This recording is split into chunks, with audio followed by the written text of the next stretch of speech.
Mwambia bro ni aje afiti uko aje? Sababu nionyeshe that was a motif 8 not an ES. It was a motif 8. Bro nionyeshe kutranspose kitu. Unajua hii mashini yenu mko na mashini kubwa huku. Nionyeshe huku kutranspose. Man, if only I knew who I was talking to at that time saying ati ani transpose. Akaniambia Buda bado una transpose. But as she's sharing the vision, because mimi nikakachi na yesa were like ni show hii project nataka ikaje, what's the vision, what do you want, me what I just want is people to soak in God's presence. That was all. Yo gigili dub like the live recording was dubbed soaking in his presence, and that was it. I was like, wow. Na venye nimesikiza songs zako, me think we align kabisa, because see kitu I had to overthink. And that's how it was. I have to shout out this guy Pamba. You should bring him here, by the way. He's a mseni mnoma. My other guys are also amazing. Lakini yani umse nikali kwa anisoma akili hadi siongei hadi si bro nataka hii hapa hivi hivyo. That's it. I shall execute kabisa what was in my brain. Nasiati there's something wrong with other dramas. As in, if I'm not communicating well, kwani who are they to know what I'm saying? Yeah, but Pamba, I don't need to communicate. Anakuangalia hivi ashaelewa. Like ashaelewa nini nasema.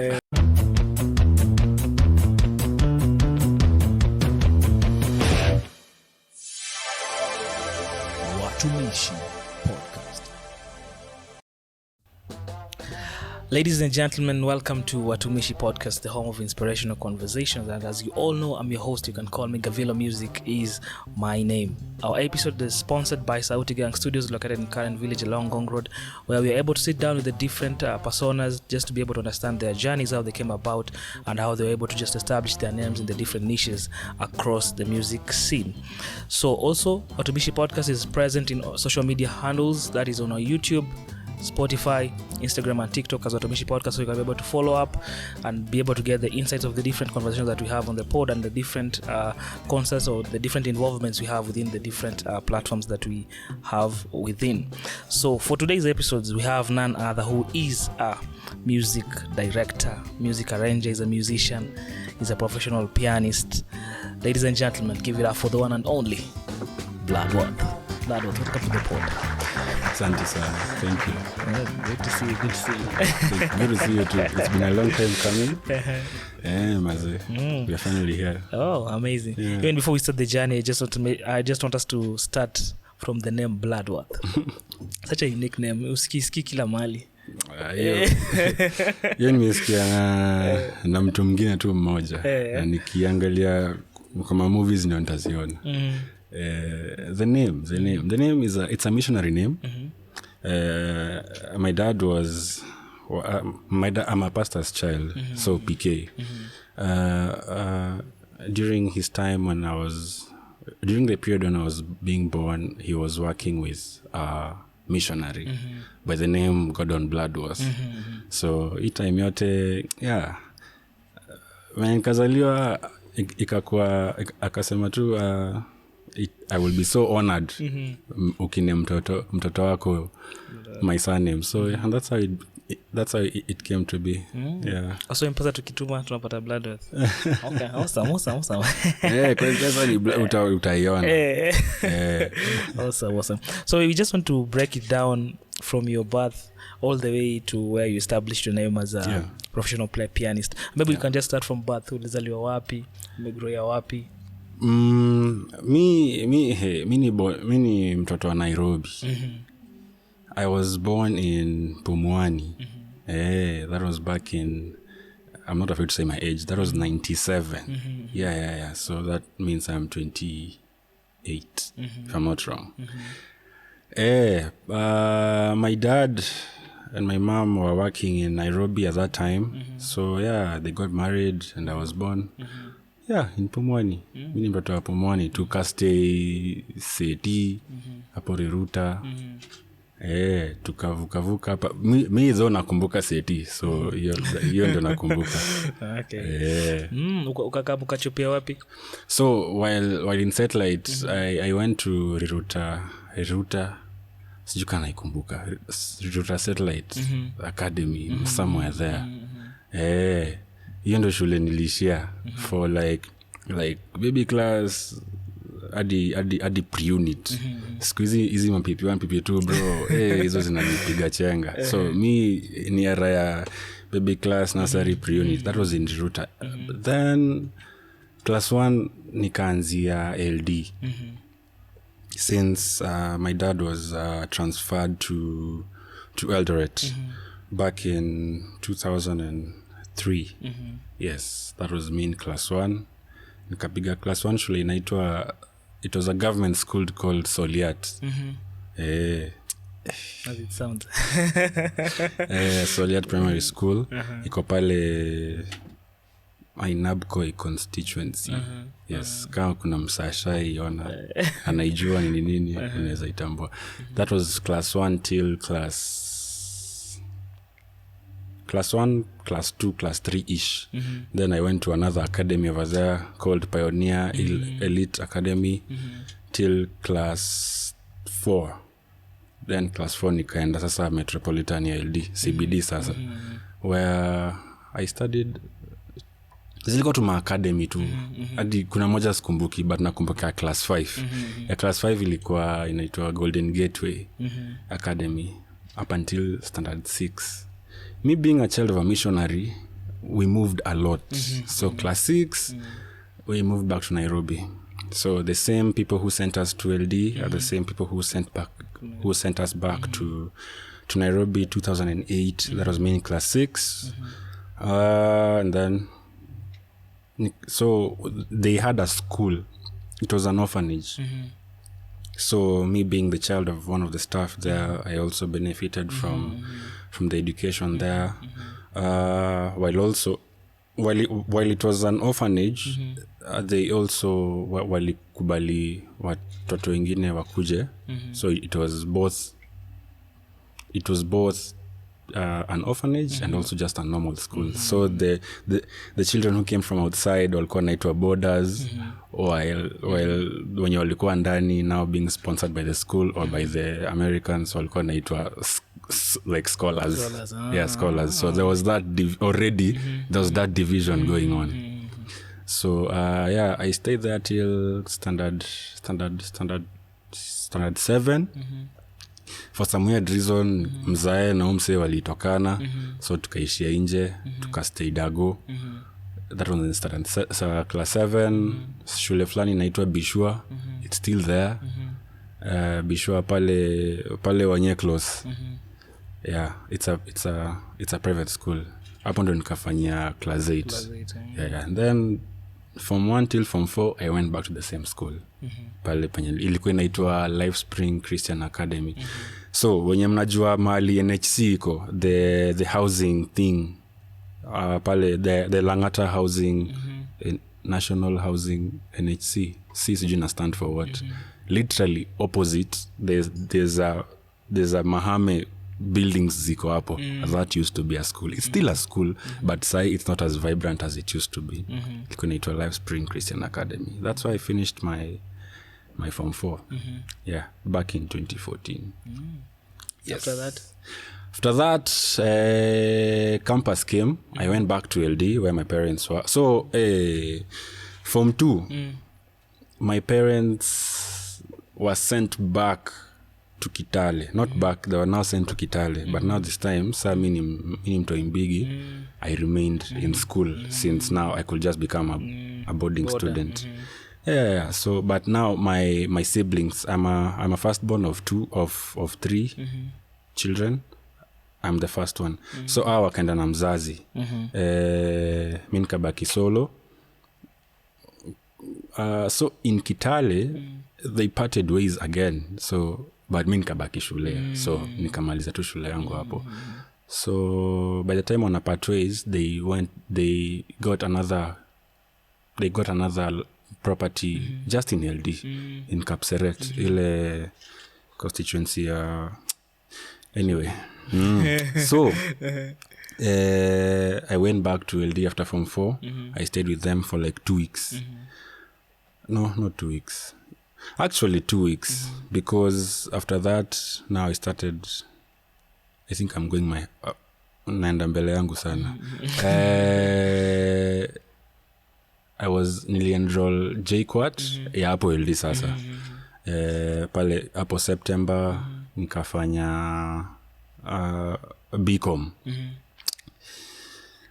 As a creative, you will find out when you ask the questions. So during this time, mi akili yangu kidogo I reason na haiko kwa history na education sana. Haiko hapo sana. I mean, I still want to do it. Nataka kumaliza ndio mzazi afurahie, unajua? But mi akili yangu iko hapo sana. Akili yangu iko kwenye like I really want to do music. Anyway, hiyo story itakam. So I did BCom for like I think 2 semesters. University. University. I was like, bruh. I kidogo ngumu. So I changed to an IT. But this time I did nilifanya sorry, tuko sawa? This time nikafanya information technology, IT, in diploma though. So each time we were trying to, my parents were really trying to keep me in school, pale kwa finances nini. Kuna tu kidogo tu hivi, kuna tu like baki semester kama 2 nimalize, maze do ikakuwa tricky. So na on my side sina hiyo zeal. Looking at it back now, ningekuwa na hiyo zeal ya kumaliza, for sure ningemaliza, but sikuwa na hiyo zeal. I was like, you know what, mi tayari naenda kufikisha, tayari niko 18 mahali hapo 19-20. Acha nidu kitu mimi nadu. Hiyo fee ilipia my younger brother. Of course they were mad. Like skill story, they will do everything and anything to keep me in school, but kuna reality kwa ground that hiyo dosi because I wasn't a job student. I got a C+, so meaning kidogo niliqualify kuingia campus, but sio job. So reality ni ya kukuwa na hizo do. So yeah, mi nikasema, you know what, wacha mimi nijitafute. Akakubali, but nashinga upande. Yeah. So I pursued music ever since. Hapo ndio muziki ilikama take over. Ili take over vibaya. It's my time.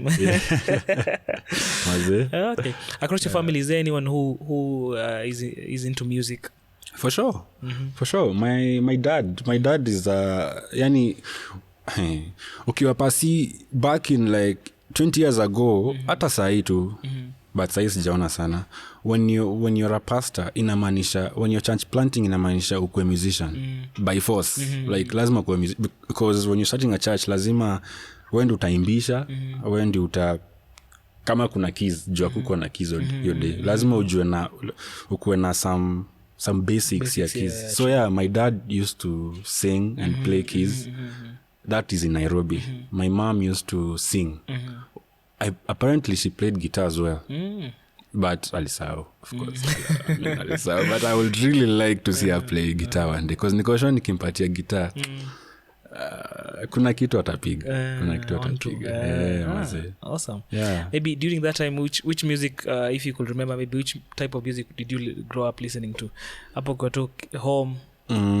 Kuna muziki tu ulikuwa unasikia unasema, hiyo ndio muziki nasikia sana huko home. Yeah, so music to me was naweza sema mimi niliipata. Unaona venye like, how long did you do music, bro? Mi niliipata muziki juu nilianza kujijua nikiplay. Of course ichezi vitu za maana, but like I could play something. So all this time my dad alikuwa anatuwekea, I'm an integrity kid. I can like integrity in terms of but I used to listen mostly to Michael W. Smith, like my foundational playing, like who I am now. I can confidently say that playing yangu ili influence na Michael W. Smith. Yani hakuna mziki ya umse ya sai maybe inaweza kuwa imenitoka, but zile za 90s early 2000 mi hakuna mziki ya Michael Smith sijui. Like nilikuwa transcribe mziki ya umse. So integrity, yes, the Maranatha nini Women of Faith hapa na pale.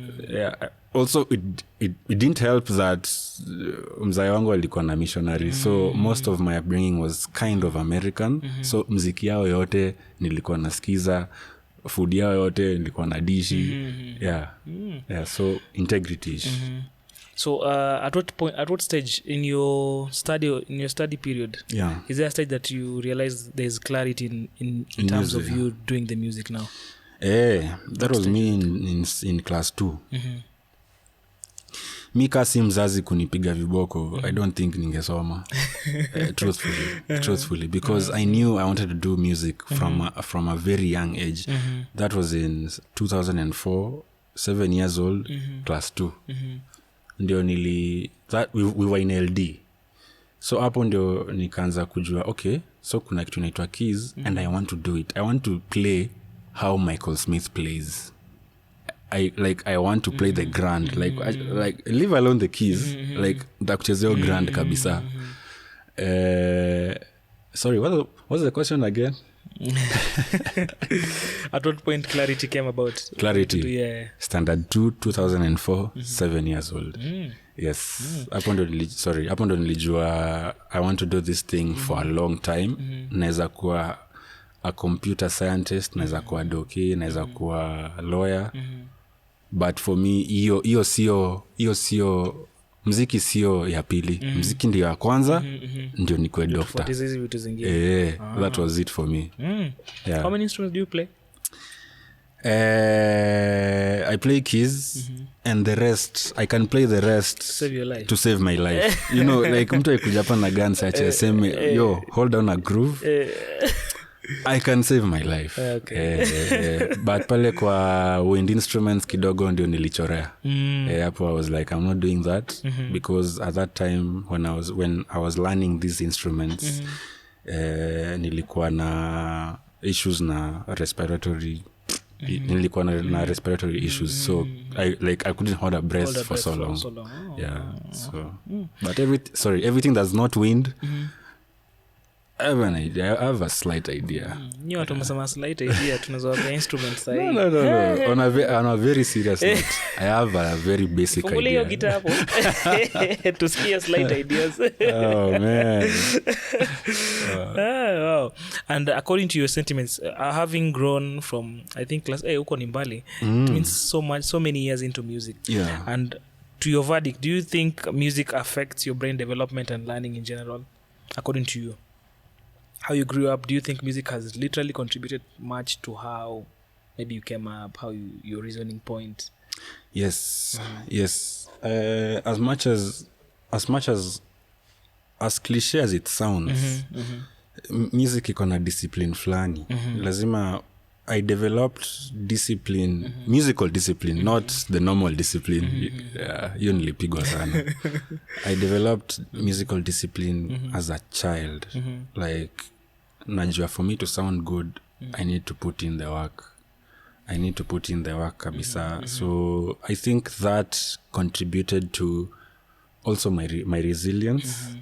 I would like to think I'm resilient.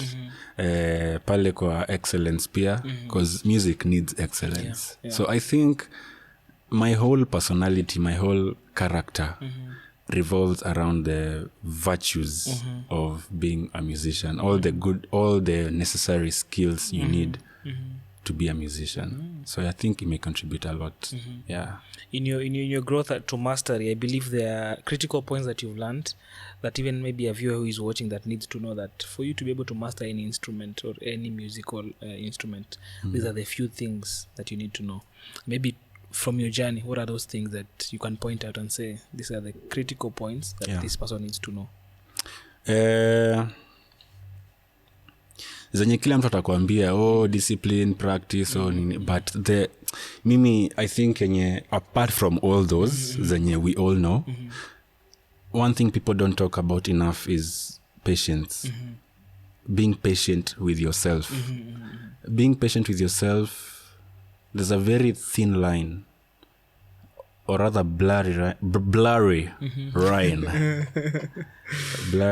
line between being a perfectionist and uvukeo line uanze kukua impatient with yourself, because impatience brings frustration, ina bring discouragement, ina kufanya hadi uchukie kitu unadu. So from first hand experience, being patient with yourself as a musician ni kitu inaweza contribute a lot to your attitude towards the instrument that you're taking, or even music in itself. Yeah. Of course, I mean, kuna wasi wengi wamekuja kwa hii kitu wameongelea hii story, diligence, discipline, practice your instrument. But for me, kama kuna tunaweza ambia mse ni hapo kwa having patience with yourself. Hautashika hiyo concept na siku mbili. True. Kama unatakushika lick ndo icheze next service, bana you're not ready. You're not bado you're not ready. You're not ready. Hiyo kitu ili kunapiga saa hii ni kitu nafaa kumekaa nayo for such a long time. You're doing it out of muscle memory, not hii kitu by the nilanjana usiku ebu let me try kwa set. Haiwezi. Hiyo ni kitu inafaa come out of muscle memory. Na hiyo kitu nakam na patience. Yeah. Oh, awesome. You want to go to the different hearts that you have. I believe you have very many hearts. By heart I mean kofia. Okay. You have very many hats. First as a pianist, as a music director, as a music arranger. Yes. So we want to start with a bit of being a pianist. Yes. Maybe just get to know which is the first key you learned on a piano. My first key. So as I said earlier, mi nilijipata nacheza. So the first key I played with was C. I didn't play. I played with was C. That was back in 2002. Back in a church called NIC. It's still existing till date. Under Pastor Dennis Pamba. Yeah, very Arjuna for such a long time. If you're watching this, man, we need that dinner. Mapema maze. So C was the first key. Then when I went to LD, LD sa pale man, F sharp tu sasa. You know, azina kuna kitu kingine mtu anacheza ni F sharp. And my mentor back in the day used to play F sharp and C sharp. He could play everything, yes. In LD. Well, alikuwa beast. He's still alive. Jina yake anaitwa Bahati Clyde Bahati. He's still alive. Yeye ndio, apart from Michael Smith, he is the one who got me into now actively playing. Yeah. So, yeah. Awesome. So right now, I believe you play all keys. Yes. Fluently. Of course, sasa hii ni kitu mtu hawezi kushow, but I can play all keys comfortably. But if I'm being honest with myself, ule mtoto unapenda. Kuna si hata kwa squeezy, thank God squeezy sina kinapenda. Thank God squeezy sina kinapenda.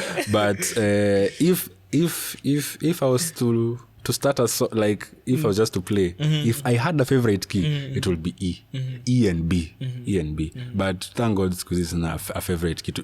Man, ujui mali song inatokea. Lazima ujue zote. But sasa kitu watu ongeleangi ni being fluent in all these keys. It's not the same. How you play a B is not the same way you would approach an E flat. So you're being fluent in all those. I'll just be honest. Siko fluent in some keys. I can play. We can get down. We can get down. But if I'm being honest with myself, nika sasa hii like najifunza Kikuyu. Mimi ni Mluya, sitaongea Kikuyu fluently. But every day we are trying to to be better but kutranspose bro kama hiyo ndo swali ya azi but ndo niko na story ya transposing kama unataka kuisikia hii story back in 2015 nilikuwa na keys zote of course. I learned all my keys in 2008 when I went back to the missionary school. That's where I learned all my keys. Nikakuwa poa because they used to do the Maranatha songs so much, the integrity songs so much, so hakuna time ya kutranspose. Back in LD 2015 Eugene came with the clan in LD church ya IVC. There's a church called International Vision Center pale. Ukitaka kutoka tuta au? Yes. I was a friend of the church. I wasn't there, but I was a friend of the church. Dan Likava at the time, right now he's a pastor. He's a whole pasisai. Enjoy Likava, my friends. They waliniaka under the umbrella sana. So Eugene came with Kaberia, Timothy Kaberia. Sami hadi sijui loop ni nini bro. So anakuja na loop bada. Like nasikitu chukucha. Hey! Ini nini na sound vizuri hivi? That was 2015. I had seen these things on records but sijai experience live. It's different. Eugene wakuja hapo waka shangilia. Sijasikia shangilia inachezwa hivyo. Param. I was like, yeah, this is real music. After hapo tulikuwa na set. That was their sound check. So now I was after all shamaliza sindi ilikuwa tupige sound check yetu. This guy hata siwezi sawa vile alikuwa amevaa an orange triko nje. Yaani hiyo siwezi sawa, t-shirt siwezi kumbuka. But hiyo alikuwa anakaa superstar. Such a cool dude. Mse nani huyu? Mse mbigi anakaa American nini. Who's this guy? Kufika hapo anaongea Kiswahili tu kama Mluya kama kawaida. Anambia bro ni aje afiti uko aje? Sababu nionyeshe. That was a motif. A motif 8, not an ES. It was a motif 8. Bro, nionyeshe kutranspose kitu. Unajua hii mashini yenu mko na mashini kubwa huku. Nionyeshe huku kutranspose. Man, if only I knew who I was talking to at that time saying ati ani transpose. Akaniambia Buddha, bado unatranspose. I was like, we bro, ni nini bana? Si lazima tupige. Najua keys but lazima tupige hii huduma. Hata sikosho kali nyesha ama kunionyesha but alinipiga msomo. Hiyo msomo ijai it has never departed from me. So 2015 that time I made a decision not to transpose again. I relearned all my keys because LD kona. No offense guys. No offense. That time ilikuwa na kauzembe fulani. So I didn't even need to rehearse my keys. So after that now I decided to now let me revisit these keys. Vizuri. Yeah. And after that it's been growth ever since. And now I'm interested in what are those exercises that you did to ensure that umetoka kwa hiyo block of where now you get to in terms of now playing all keys. Playing, yeah. I think how I like till now, like right now I'll be honest, niko na shida na E flat. We will play it, but niko na shida kidogo. So I would get songs zenye ziko on E flat. Very technical songs, not easy. Very technical songs zenye ziko E flat. So I use songs. I don't use tutorials. I use songs because I mean God gave me I can say the gift that God gave me musically was my ear. So pale kwa kutranscribe sina shida sana. I don't even know how to explain how hiyo ni hiyo. So transcribing has been a very big help to me. So I use songs. I use songs to explore new keys because for sure if it's a technical song utapata mwenye amechezea song ametumia akona very crazy scales, crazy runs, crazy chords nini. So I get to learn saka intro to I would stay on an intro for like 3 days juu ni ngumu. So through that intro ndo naelewa ndo naelewa hizo shapes zio keys zinakaaje, quality ya hiyo chord ina soundaje. So hata nikisikia hiyo chord in another song, I'll know, for sure sitafuti, like I know what chord that is. But now through songs, for me that's been my learning pattern for a very long time. And maybe fingering exercises that you do. I usually do scales.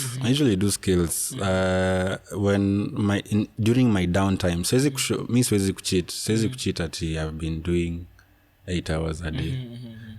Hata mimi ningetamani kufanya 8 hours a day. But now during my downtimes, I usually do scales. Major scales, minor scales. Pentatonic kidogo, but major scales and minor scales. That's it for me. And if kama unaelewa muziki yako utajua major scales na minor scales in the same thing but on different keys. So it's just, so because at the end of the day melody is king. I believe also in your growth there are people maybe who have mentored you knowingly or unknowingly. Yes. Maybe I wish to know maybe oni kina nani. I think I'll just start with the years. Juu staki kuacha mtu So my dad has been, in my younger years, was my mentor musically, because he taught me the few things that I know. And then when in LD there was a guy called Bahati Clyde. That was my, like, I was really looking up to him. He wasn't your normal 1-2-1-5. That guy 1-4-5. He was really amazing. So in LD yenyasa yenye nakumbuka vizuri sasa was nikimaliza form 4 kuna my dad went to, it was a college called Discipleship College. That's where he took his theology classes, extra classes. So he had a classmate. Sikoshoka ilikuwa classmate ama ni schoolmate. I'm not sure whether they were in the same year, but I don't think they were in the same year, but they were friends. So when I came back, he was like, I need you to connect with this guy. Tuone mtafikisha na wapi, because sasa alikuwa shamaliza, amesha graduate, now he's into ministry kabisa. He was at Sitam LD. Sitam at that time, I'm not sure right now. Sitam mashinani, every musician wanted to play at Sitam. I believe even worship leading. Sitam was a church to be. Si ati because of artist Judo nini. It was just the way it carries itself, So I was like, that's a very good idea. He's in Sitam. Wow. I would wish to know a lot about him. So we met, and his influence was very black gospel. Influence yake ilikuwa akina Israel Houghton, akina who are these black artists? Byron Cage, akina Masquire za TD Jakes. And he was so, his influence was so black American driven, the gospel genre. I was like, okay, genre si mbaya, but ni ngumu, but si mbaya. Let me try. So he held me down up until, I can say until now. Ni venye tu nilikam Nairobi 2018. So tuka part ways as in distance tu ilifanya tuka part ways, but we still talked. Well, then he came to Nairobi, we reunited. It was amazing. So his name is Jaigason Kamau. Sai yako, if I'm not wrong, at the river, Sitam at the river. So pursue wherever you are, maze, you are literally going to many shape to the musician that I am today. Mimi I'm a CCM kid, maze. Mimi CCM. You don't have to tell me twice to play simple. You do not have to tell me twice. Hiyo ndo muziki nimegrow up. Now I'm totally CCM kabisa. The hill song, the elevation. So me, Awesome, amazing. Maybe currently, which is your favorite piano? Like the brand? Hey. And why is it? I am an aux keyboardist. So having a favorite brand ni ngumu because there are some things I need from my Yamaha. There are some sounds I need from my Yamaha. Like the some pads, some tusins hapa na pale. By Yamaha I mean PSR. PSR easy ma 970, easy PSR mpya, easy SX series. Hey bro, if I'm playing aux, I need that keyboard somewhere in my rig. Achana kina montage, kina sijui ModiX. Na. I need a PSR. Those things have killer brass sounds. That's Yamaha. So pale Kog, I love their strings, I love their lead synths, I love their rods. Yeah. Now you see Roland, the grand piano in Roland is unmatched. Na nod. So maze, as a main keyboardist, like now the Serena Grand na EP. I would go for I would go for a Nod and then maybe Yamaha. So, hizi vitu ziko na levels by the way. For live recordings, I would do a Nod. For if I'm the main keyboardist, yeah. I would go for a Nod, I'm a Roland, yenye iko tu. But niju because how I like to design, how I would like me or the record to sound. I like it to sound pop. Yamaha doesn't give pop to me. By pop I mean, this is a very controversial thing I'm about to say. To me, the Yamaha patches pale kwa grand, it's kwangu sio I give pop. Ina give so much essay, ina give so much I don't know how to say it. Mimi ni mso wa CCM. Yamaha CCM haiwezi. Acha tu niseme hivyo. Yeah. So a Nod then Yamaha. Oh, levels. If I'm doing a live recording, Nod. If I'm doing a normal gig service, nini, it has to be Yamaha any day. Preferably a motif. Sio montage ama ModiX. It has to be a motif. Because motif I can layer 4 sounds na zi sound ka 4 sounds. Like aita break. Montage has polyphony issues. Nikieka 2 sounds 2-3 ishaanza kuruka. I don't dig with montage. I'm sorry, montage, do better. For me it has to be a motif. Like it gets down in a cut through that mix. Juu kicheza tu like live church ama gig tu, you need that piano to cut through. That's a motif. Grand.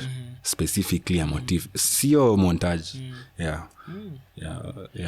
And also changing, I believe, settings need tofauti. Sorry? And also settings of these different instruments need tofauti. Yes. And settings really matter in terms of what you want to produce. A lot. I believe. A lot. I've been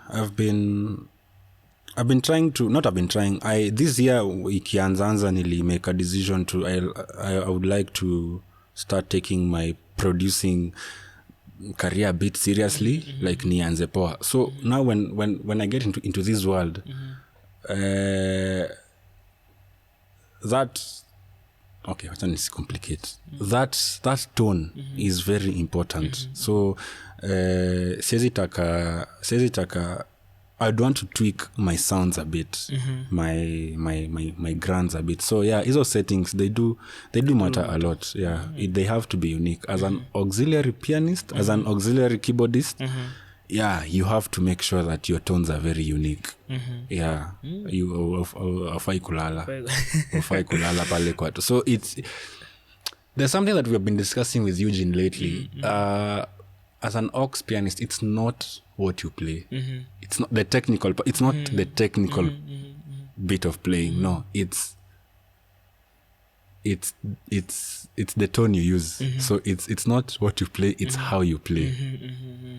Juu ukieka kitu kaa pad ni 5 1 2 5 ukishikilia hivyo hiyo ni anyone can do that, but it's up to an auxiliary keyboardist ajue ni patch gani atatumia kwa hiyo na hiyo code. Juu I mean ndio utapata hizi standard za majuu ukisikizanga aux vizuri hachezi kitu noma like hachezi runs juu manini runs inaweza kuwa hapa na pale kwenye gospel runs ziko but it's the quality, the sonic character of that tone that you use ndio na make all the difference kabisa. Yeah, that's what I can say. It's an auxiliary keyboardist. It's being in that space is it's a whole universe. You can't exhaust it. It's a whole universe. That makes me ask the question, for you, when you listen to music, how do you listen to music for you? Do you listen to it dissecting it at some point, or do you listen to it like kwanza acha nisikie tu sasa nifunge kwanza masikio zangu zote kwanza nisikie tu? Yeah, it as a unit, then later on I come sasa nianze kusikia sa vitu mwisikiza ka consumer mara ka 3-4 mwisikiza tu ka consumer, like I don't listen out for anything. I just listen kabisa so that like hiyo mziki iniingie. Yeah, and then sasa now mara ya 4-5 ndio sana naanza sasa kuidissect. Yeah. And you also mentioned about music and technology. Yes. As we've come along, of course, technology has taken over in terms of how music is done, in terms of using the DAWs, the digital audio workstations and everything. Do you feel, according to you, it has brought a better quality, having incorporated all this technology, or do you feel kinda it has lost a touch somewhere?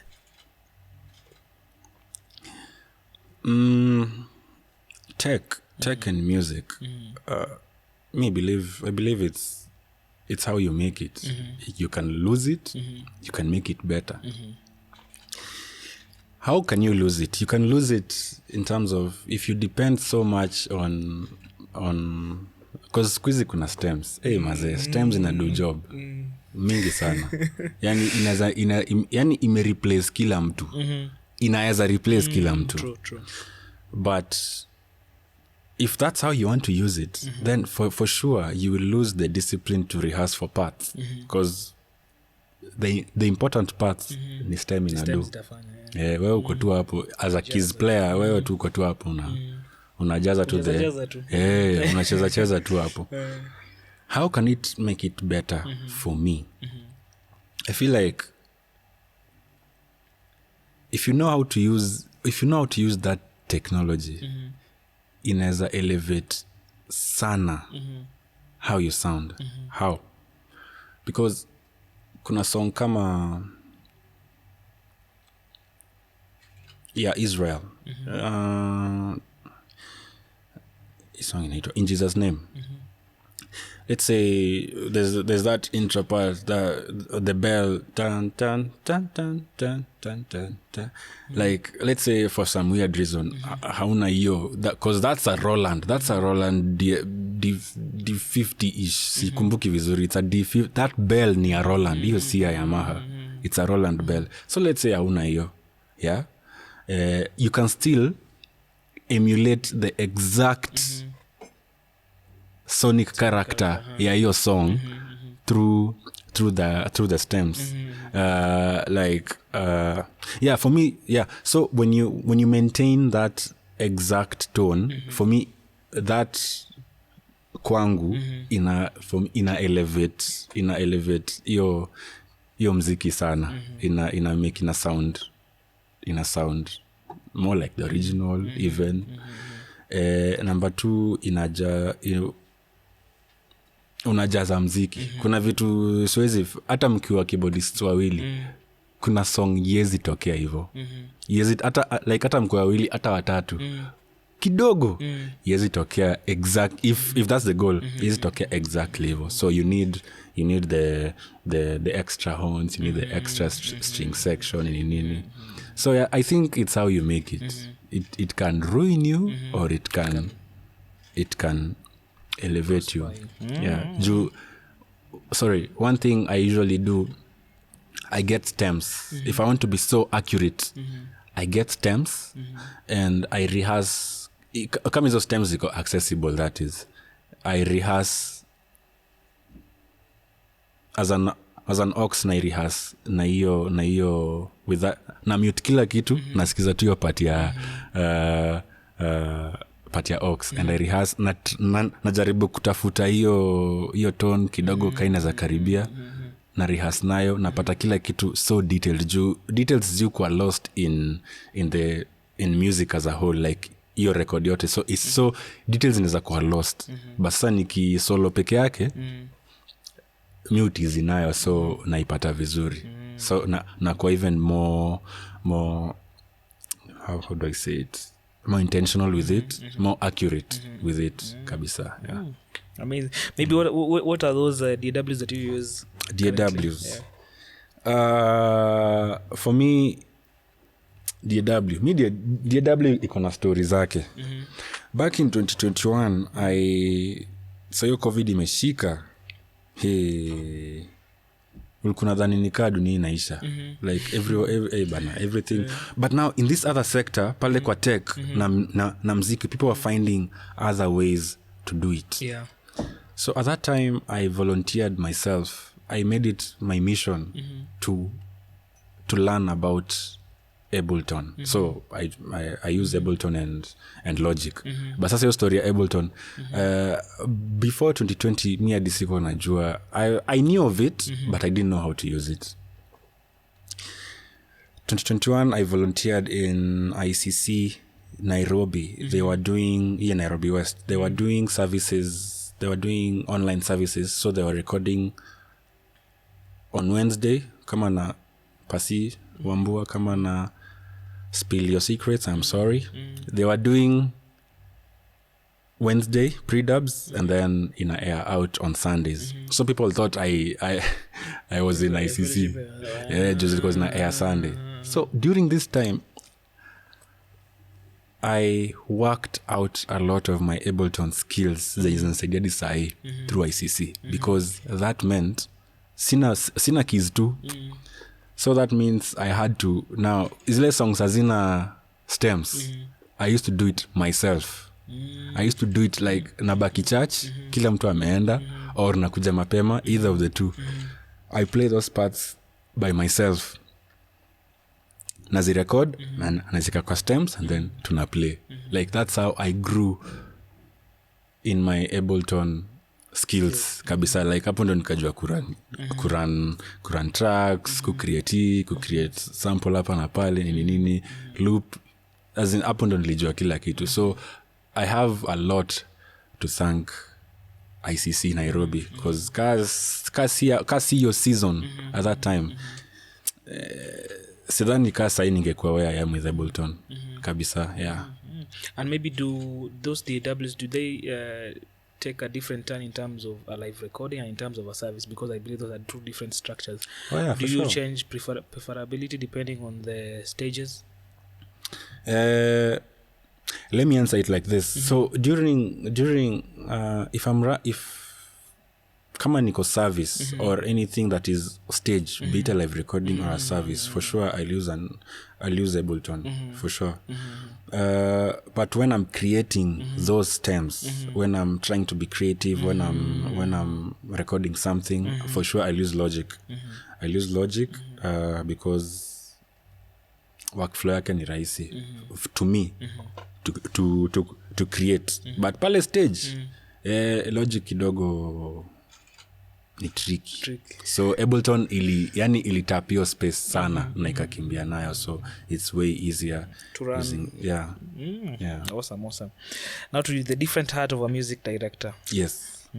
Hey, you have projects.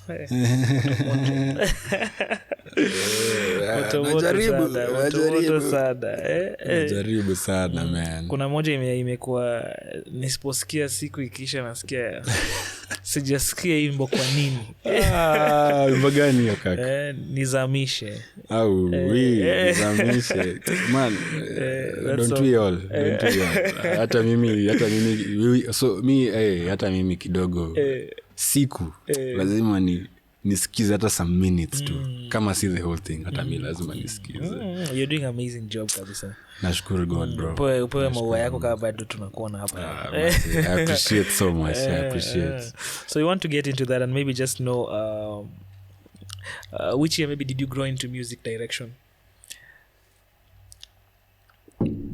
Back in 2015. Hiyo gig tu hiyo ya Team Kaberia and the Clan pale LD. Na wana mtu ako na mic kwa keys na imbi. What do you mean? As in you ni nini kama juu ako tu. Alafu nasikia tu. Namuona tu. Kaka unadu. I came to know that is now a band director. So nikakuwa very interested. Nikaona okay, this is how it's done. So I didn't want to be a music director by the way. Ni kitu ilikam. Ni kitu the circumstances ili. Jumi close people who know me wanajuaga mi sikuangi outgoing. I am not the guy to say, I'm not the guy who will come into a room and command the room. Maybe I should work on it, but I'm not that guy. I'm not a guy to call. So leadership has really not been my strongest suit. But it'll come too, bro. It'll come. So Eugene has been, inspired. I can actually say till now, I think he's apart from him being a brother to me, nazasema nime take a lot of learning through him. And music directing kumbe sio tu kuambia watu 25 24 23 ni vitu mob sana. Na hiyo ni kitu hizo ni vitu nimelearn sana kwake, both actively and passively. Question again? Uko sawa, ushatujibu sana tatu. Msahau. No problem, it's okay. So additionally, since you being in the space, I believe there are things that you've learned are critical for one to be a music director. Yes. And maybe what are those elements that you feel a viewer needs to know? These are critical things that you need to have for you to just be a music director. You need to understand 1, 2, 3, 4, 5 things so that you're also able to take music to a direction where you want it to go. Discipline. Discipline starts with for you to experience the discipline in your team. Lazima ianze kwako, juu wanakuangalia. Ukisema 10 am bro, as an MD, in fact wanafaa kupata hapo hadi msanii. So lazima waione kwako. But I'll still go back to patience. Not everyone has the same, not si kila mtu ako na the same proficiency in music, in the way we can be like our levels might align, like how we execute might align, but learning curves si same. Kuna ule mse mtasema tu washashika piga kaka twende, let's take it from the top. Mimi I'm not that guy. So me being the slow one, I've developed that patience. Juu pia it can get slow. Juu I'm slow, but it can get slow. So kuna patience, kuna humility. Lazima pia ukwe tu humble. We do not confuse humility and knowing what you want. I might be very humble, but as a music director, I know what I want. I've been trusted by a musician or an artist to deliver this. So I might be humble, but I'm also like niko grounded. ideas zinaweza come but hii ndio vision so lazima ukwe stand kidogo as much as you're being humble and kind yeah because again we are dealing with people True. we're not dealing with machines yet so scary wow. we are dealing with people so lazima tukue very we just be kind. This is more of people's skills really. It's not even about the music. Being a leader is have people's skills. I got to learn how to talk to people. I got to learn how to say no. Right now right now I'll say no so fast. Like sina hiyo being afraid of saying no. I used to though. But being venye nilitupo depend yako MD hiyo ni kitu I had to develop kabisa na ili how you asked about how music has influenced even the character that is one of the things that imenipatia being an MD not being a musician imenipatia hiyo courage if something is not working for me bruh it's not working for me I don't mean any disrespect. And that's the thing also, like keep it respectful. Keep it very respectful. Saying no doesn't mean you're disrespectful. So yeah, that's what I can say. Those are the things apart from the very many. Hizo ndo vitu mimi zina stand out kwangu. People's skills. Be nice, be kind, be stern, be humble, disciplined. Yeah, na pia tuelewe pia si kila mtu akona the same learning curve. Juu kuna kaka anaitwa Blessing Basinza. Man, that guy is fast. It's annoying. Bro, you're annoying. Talented and annoying. That guy, so I can't be in the same room with that guy when learning something. They have to record what they're doing and then tizi next nitakuwa poa but siwezi shikia hapo siwezi because kuna watu wanashikia hapo na wanasonga true. Yeah, so me being self aware that I'm not as fast pia siwezi kubali tizi next inipate kasi iko ready hapa tutafumble tizi ya kwanza I'll try to be but tizi next I'll overcompensate kabisa so I guess that's the discipline part of it yeah so yeah, actually, yeah. Okay. When it comes to dealing with bandits, I believe some projects, of course, maybe may be contracted as the music director. So it means you need to onboard people in your team. Maybe what are those things that you look into in terms of bringing people to form a team to execute a project? All right. So that's a very funny question because I don't think...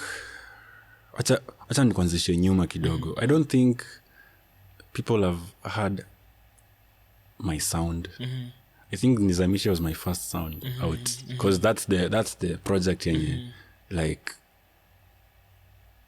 I produced that project like from how the keys sound, how the drums should sound, how so akujai kuwa na hiyo privilege ya people to hear my sound, not me playing playing of course but as an idea a project from top to bottom executed by you.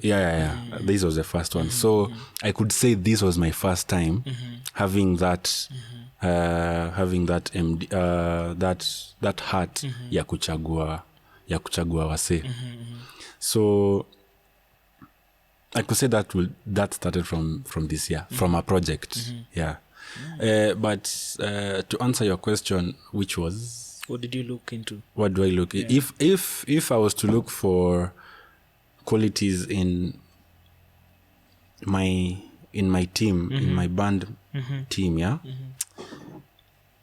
mi ya kwanza I think lazima to vibe apart from all the kuwa mkali nini hey man lazima to vibe like we should be like I think we should be friends to some point najua kuna ingine yezi kubali kuna time yezi kubali mkwe mabeshte but at least okay to vibe kiasi like we relate outside music at least so that when that usually forms chemistry that to me that's how chemistry is usually formed, the outside activities.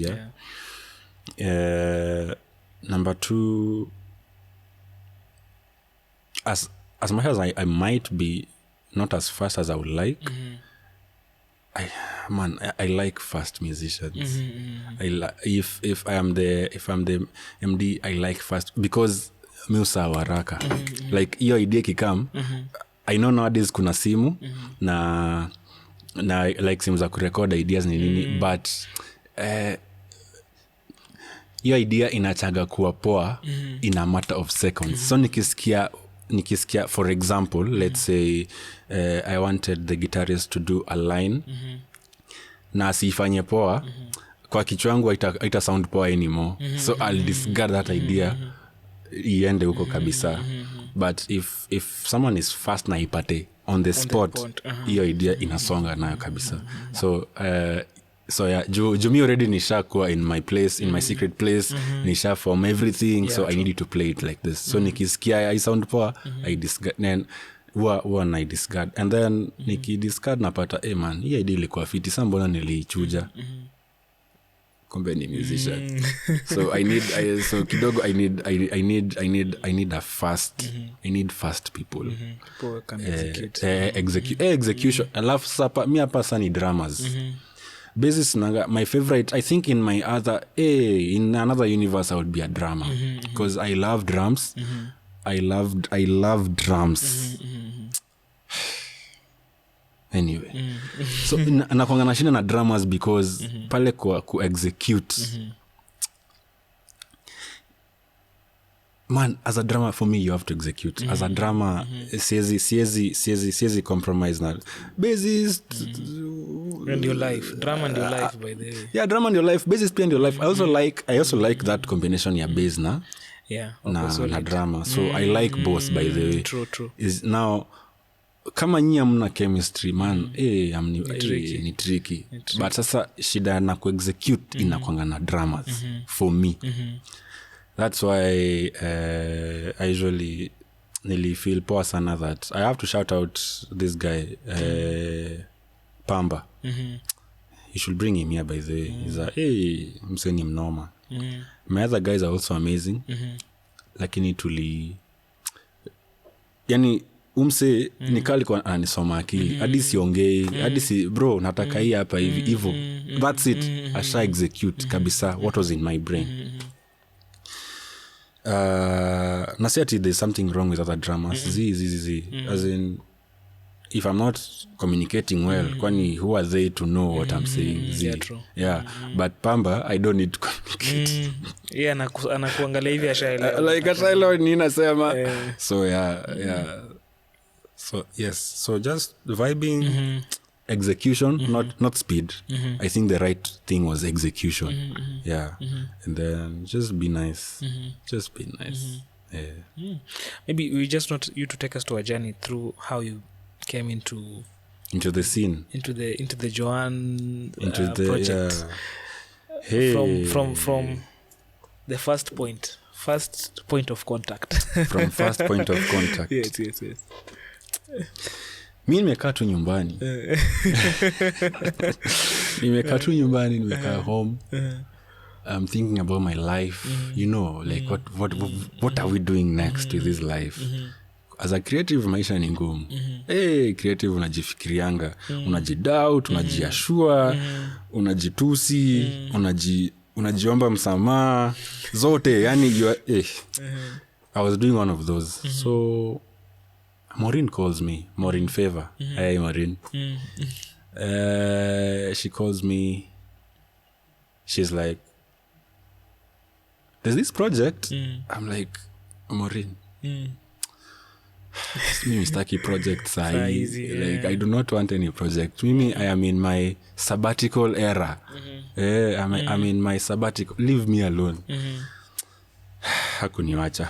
Long story short, she didn't leave me alone. So she was like, there's this project, there's this lady who needs your services as an aux keyboardist, as an aux player. I'm like, okay, if that's all, fine. Nico. Sawa, if that's all I'm doing, like I am not MDing, as in me, I just want to play. I want to be told what to do. Mimi nitulie tu. Yeah, nitulie tu. Mimi in fact nataka kuambiwa Kenya nacheza. Mimi mtu asiniambie story na what do you think? Nah. I was like, if the only way I'm playing, if you guys will hold that part of the deal, akantumia akasema okay, sawa. So nani ako kwa hiyo project? Kaniambia Joe, kuna Makmula hapo, Sharon Makmula, kuna nani? I can't forget my band members. Makmula, there is Simi, there was Joe as the MD, there was Pamba, and then bado tuko tumepata acoustic guitarist. So it was just a normal 5-piece. Just 5-piece. Yeah. I listened to the first song. Nikasema okay, if that's the case, I'm not MDing, I'm the aux, great. So. Budget. Agree. Kidogo sawa. Tuka agree. Nikamwambia haya, so tumizi songs basi tusikie hata tuone hata kama niko nione kama juu I'm usually too this statement might shoot me, naweza kuwa najishoot kwa mguu, but let me just say it, I'm usually very choosy with who I work with, because there are some sounds maybe I can't interpret. There are some genre, let me say sounds, because genres inaitwa context. Kuna sounds it's not my strong suit. Sijaivia your sound. So I don't just choose people. I choose people who also make my ministry glow as well, yeah? Like anaku elevate pia. I'm not so good at the Kenyan gospel pop. By that I mean like the 1415. Na siko ubaya. Jumi siku grow up na hiyo. I didn't grow up with that. So sina hiyo.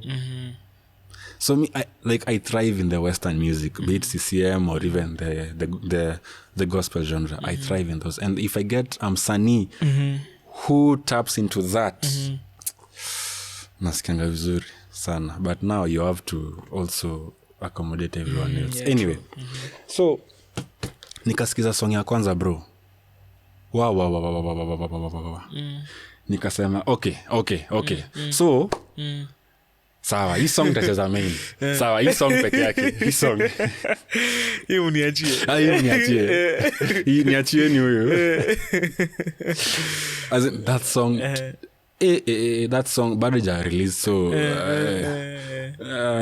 why are you not releasing it? Anyway, so it spoke to me so deeply kabisa, even in that dark space that I was in, because it was a very dark season. So the song spoke to me kabisa, and that's the season where I was listening to a madam called Jordan Welch.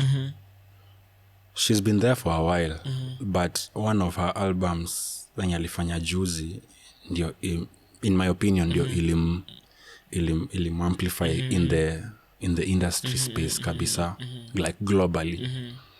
So her sound resonated a lot with what I was listening to.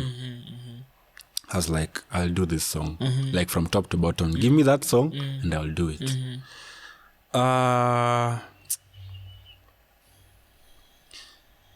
I don't know how that conversation went. I listened to everything and I was like, wow, mama, easy songs zote ni kali. Guy. Easy songs zote, but I'll do the one. So she calls me again and she's like, hey, ni kama wewe ndi utaimdi kitu. So John nimesikiza hii song, so I'm like, okay, fine, I'll do it. Joe had other engagements, so hange inini. he had so much on his plate. Yeah, najua jamaa amebeba industry yote na mgongo yake moja. So I took it. So that's why now we connected with Joanna. Kinimeweza kumita msanii with Joanna. So just Jaim Jo, and also mi uko na hii, I always have the fear of the unknown. Mi panic sana. I should work on that. Kasi jui mtu sasa sound yake ni aje, like is she kind, because wasanii wametuonyesha Shegei town. Siongelele secular by the way. But like there's different projects I've worked in. Hey bro, you find all sorts of people. So I always have that fear of mtu akawaje ananitreat aje. Create environment gani itakuwa poa tu kama itakuwa tu ingine. But we met. Wow. She was a very she was so kind. She was, I thought alikuwa na act the first time. Because maybe it's the first time so tai kuchoma. But as she's sharing the vision, because mimi nikakachi na yesa we like ni show hii project unataka ikaje, what's the vision, what do you want, me what I just want is people to soak in God's presence. That was all. Your giggle dub, like the live recording was dubbed soaking in his presence, and that was it. That was it. I was like, wow. Na venye nimesikiza hizo songs zako, me think we align kabisa, because see kitu I had to overthink. And that's how it was. That's how it was. And I played with people who I've played with before for such a long time. John nimecheza naye toka 2019. 2019 was the first time I met Joe. Simi nimemjua era za ICC. That's like 5 years. Pamba, funny story, I came to know about this guy this year. Ama ni last year, one of the two. Little did I know, unakumbuka church nilikushow ile NIC, yenye nilijua my first key of C at like 3-4 years old. The dad is the pastor of that church till date. Anakuja ananiambia, wewe nakuja, sinajua hii gaze. So nakujua. I'm like, "We bro, mimi sikujui." And then ananiambia the stories behind. I'm like, "What?" It was like it was like the chemistry was hapo nilikuwa explained. Sasa I was like, okay, makes sense. So yeah, it's that was a healing project to me, because I did it from a point of trying to heal, trying to find direction, trying to be calm, trying to be okay. So that project wasn't just another gig for me. It wasn't just another gig. It was, I love saying, in your time nilikuwa nishasema okay, sasa wacha basi niteki kitu na niranju. To be honest, no one had ever heard my sound before. True. You know, all the projects that I've gone through and nimecheza, it's always someone else's vision, someone else's ideas as an MD. So this was my first time. So nervous, of course, but God made it happen. God made it happen. Kabisa. Oh, amazing. We are also waiting for the other songs zitoke. Bro, we are really eagerly waiting. Niko sure by the time, I can say this, by the time hii video inatoka, there's a song called Thy Kingdom Come. The posters are out right now. So hiyo naweza sema.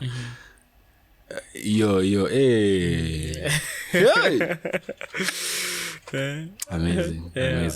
For any of you who has not watched Nizamishe by Joanna, MD'd by the true one and only Bloodworth. Kindly go check it out on YouTube. Tafuta uione. Please do. Skiza. Muziki mzuri bana. Thank you, bro. Thank you so much. Thank you. I did appreciate. So, how do you term your leadership style? I am dealing with bandits? Leadership. I am... So nimeambiwa.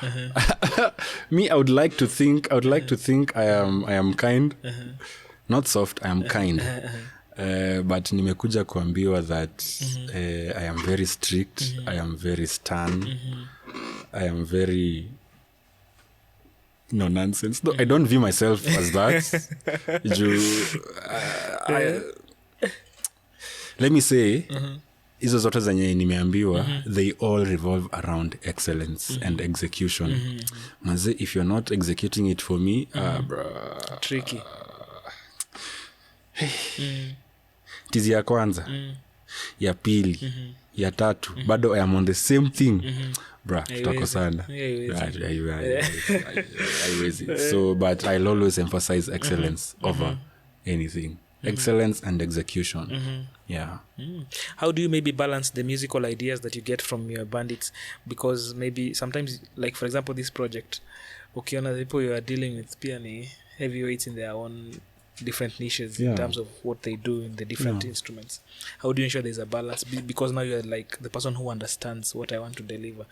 And at the same time, I don't want to tell you, sikuambi kwa ubaya, but I'm giving you a good no. Ni fiti, but sio ya leo. Si hapa.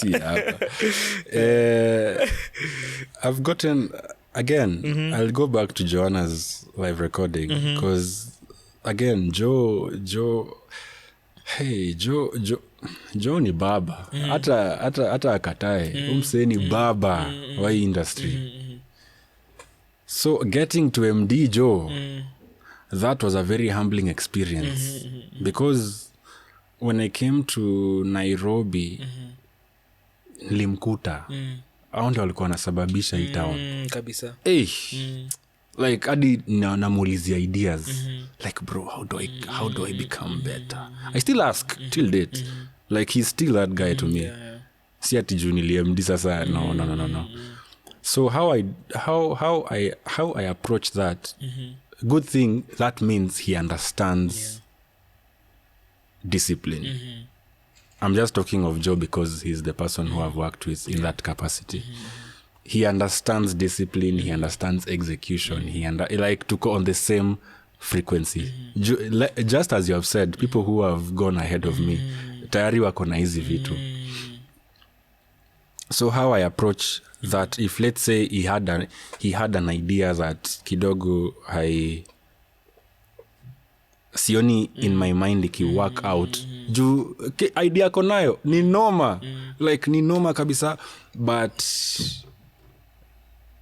kama haiendani na ile vision yenye nilikuwa nayo for this particular song, I'll just tell him like wah bro, mazeni noma ni noma, but hiyo direction sio inatoka kidogo kwa hiyo direction yenye nilikuwa nayo. Now to avoid that situation, because enye ni awkward. Again, this is uni mtu ulimpata. So I explain the vision way hata kabla tuanze, kabla wasikize song, naambiaga tu vision ya hii song vile iko. Like it's simple, haina story, it's very, transition zake ni za upepo, hazina story mingi, or bro, hii song we are getting in there, like you communicate hizi vitu way before, so everyone knows what to expect. So now to this person when unasema mbigi kunishinda, when I already explained that, already sasa gears ina shift. Kama alikuwa amekuja na idea zile za getting deep in there, ina lift up, or kama and vice versa. True. So when I already explained that, and I've seen it working, by the way, like ukisha explain your mind, your vision, even the idea that anaileta, bro, even if it doesn't work out, you will find a way to merge now my idea as the MD and him as the instrumentalist. We'll work something out. We'll work, because I've already explained the vision of the song to him. But it's very humbling. It's very humbling. Wow. Kabisa. Hapo ndio najifunzaga self control. Juu sometimes wanga frustrated, inakuanga frustrating. Umetoka na stress zako penye umetoka, alafu sasa kitu kama ina happen. So lazima ujifunze. Hapo ndio self control ina come in. Communication skills ina come in. By force. Nilikuwa nataka kukuuliza one of the memorable projects, lakini sana naona as we speak you already in it.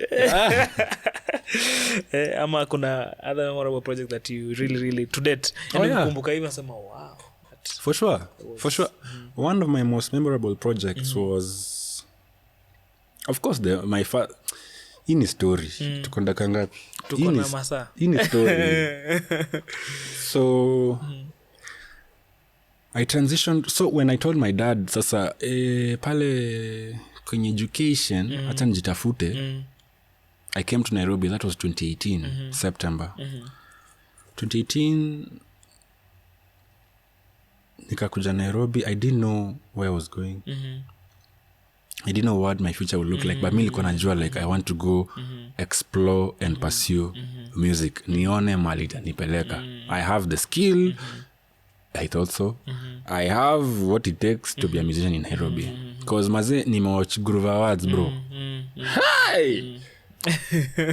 Groove Awards ya 2018-17. I was like, nah, I have to be in that stage. I have to be on that stage. Sasa najua bado kuna akili ya kitoto, so like I have to be there. So nikakam Nairobi. I landed in nikaingia St. Andrews. I did years there. So while in St. Andrews, nikapatana na lingeje kwa gig. My first gig was by the Praise Atmosphere. Yeah, that was to date it's still my highlight. So how I got involved in that project was IVC, the church in LD had a something, had a kitu. They were doing, it was a conference. So either ASAF or something senye wao kwa nazo. So Jumini mtoi wa huko, so they invited me to go minister alongside them. So nimeka naye for like what, I don't know, like a year or so. Nika go back to Nairobi, LD. So back in LD, Evelyn also came.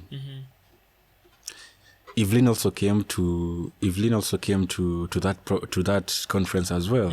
Tukacheza song zake, tukacheza song yake. We got to interact. I was the aux player at that time. We got to interact kidogo. So and then nikamshow, maze, I would like to play kwa Praise Atmosphere, because I think 2019 would be the second edition. 2019. The first one ni ile ya akina maze, nilikuwa naangalia stage, I'm like God, when akasema sawa utakam uone tizi, sio utakam play. Welcome to pop in uone. Hazikuwa zimeanza bado tizi. So tukarudi Nairobi. So nikaanza kwenda tizi, like nafuatilia. Jua mimi siko kwa group, so sijua deal nilikuwa nafuatilia na nani.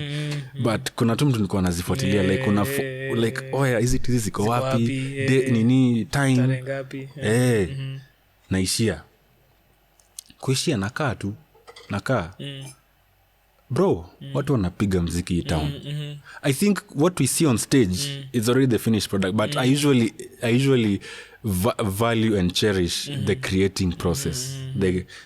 Hapo ndio Amani Baya wako hapo, Joe wako hapo.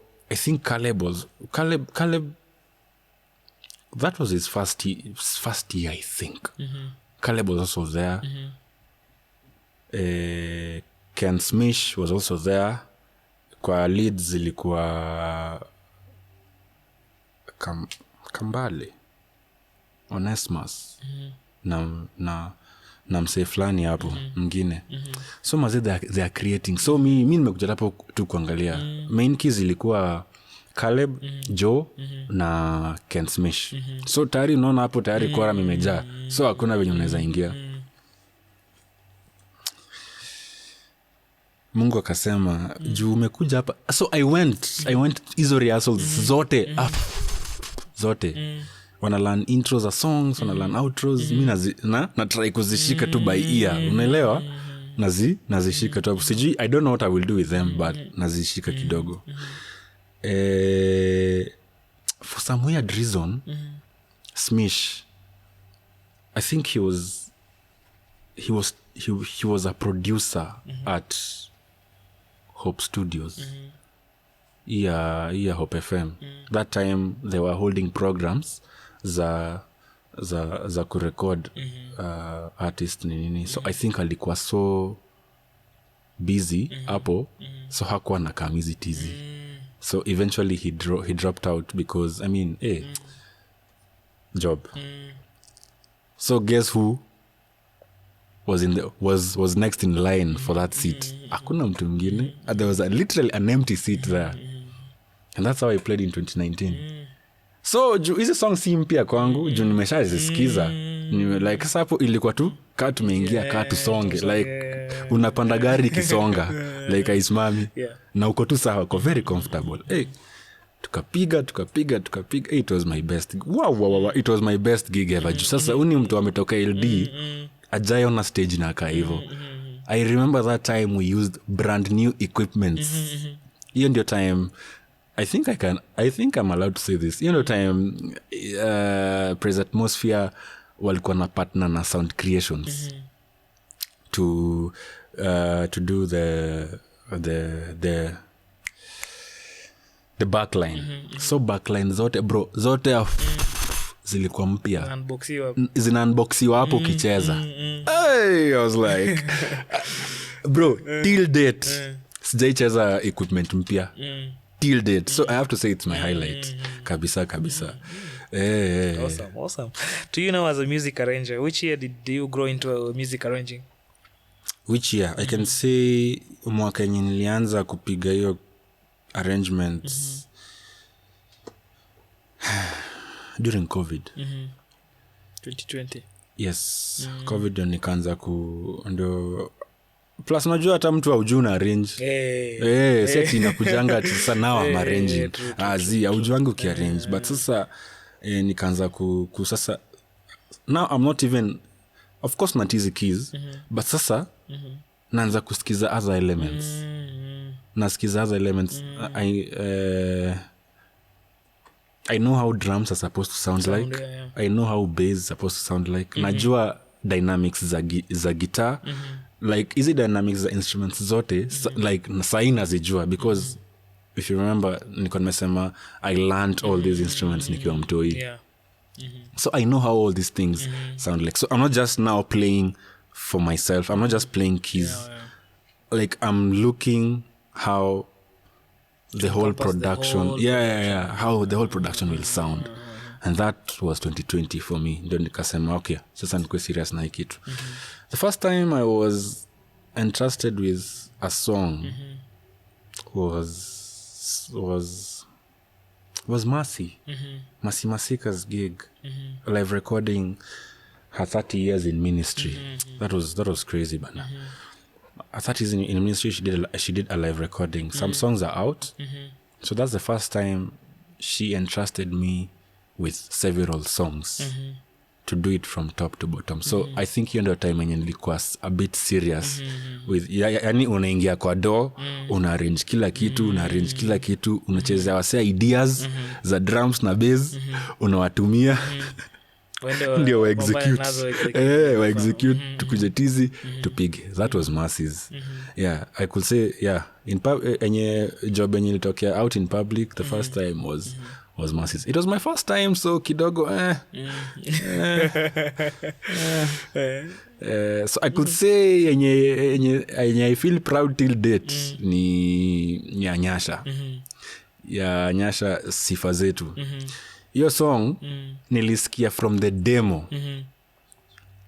Haiko ya mapiano by the way. Nilisikia from the demo, nikamwambia Anyasha, niachie hiyo song. Leave that song to me. Tizini songs zingine niachieni hiyo song. Hii niachieni. I went and did nikeka tu loop to piano hapo, nikeka tu bass juma nini everything. Nikawatumia. Kila mtu atizi. So the first time we are meeting, executing the song, kai ili sound vizuri. Na tukasema hii, this one is it. And yeah, among some other songs, but that is my highlight song. Dealt it. That amapiano. Because kuna wave ya mapiano ilikuwa hapo nyuma. Ilikuwa inaweza sana. Ilikuwa poa sana. Hii ngoma ni noma. I think this one amfanya na Manolo. Yes. Awesome song indeed. Maybe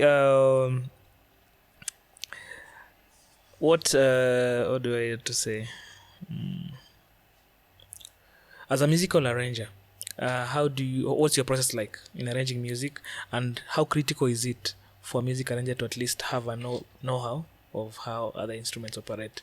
Because at this point I believe you're incorporating other instruments. For your case, I see at least you had a background in different instruments, so at least you're able to denote what I can in conjunct in this music. But for someone who wants to be an arranger, how critical is it for them to at least have a know-how?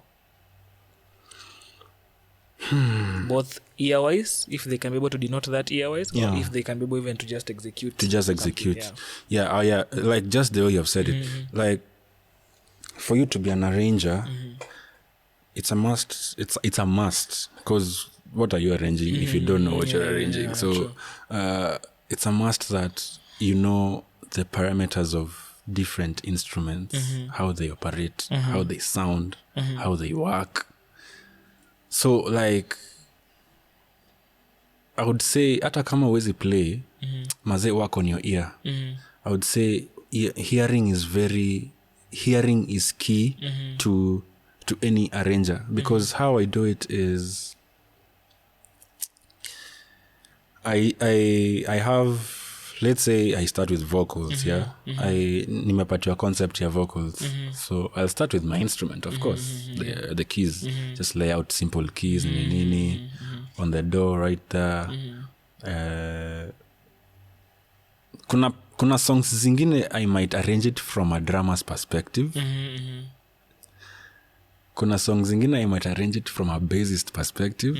Kuna songs zingine I might arrange it from the keys perspective. So kama hiyo sifa zetu, for sure si keys. I arrange it from a drummer's na bassist perspective. So for sure lazima ujue how drums work. Even if you don't know how to play. So that's what I would say. It's key to know it's critical. It's very critical to know all these instruments, how they work, how you can incorporate one and two things. Awesome. Additionally, as a music arranger, maybe I wish to know how do you decide the instruments and the voicings to use on a particular project? What really determines or defines it for you?